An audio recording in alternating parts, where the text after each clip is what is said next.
ওরে ফরেস্ট গাছের বাচ্চা রে, ফরেস্ট গাছের বাচ্চা আইছে একটা থাবতে মাটির তলা একটা তিন হাত মাটির তলে যাবি গা। হ্যাঁ এই তুই এত কথা কস। আর নিজের ঘরের টাকা চুরি করলে ওটা কোনো সমস্যা নাই, হ্যাঁ। কিন্তু এই লোকটা তো একটা ভালো কাজ করতেছে। এই ভালো কাজটা যে করতেছে, এই লোকের লগে যদি আমরা এই কাজটা করি তো আমরা বিশাল বড় অন্যায় হইব। আমরা কত ভালো কাজটা করেছি না?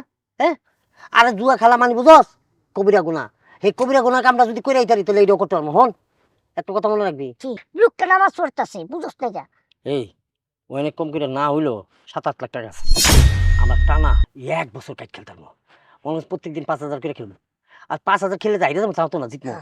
কম করো দলে এলো। ভালো কথাই কইছস। আরে বাবা, যাইতাছিলাম টাকার জন্য, হ্যাঁ। এই টাকাগুলো নিয়ে গিয়ে আবার খেলাইবো মুখ। আরে এমনি তো আমরা জাহান্নামে যাবো।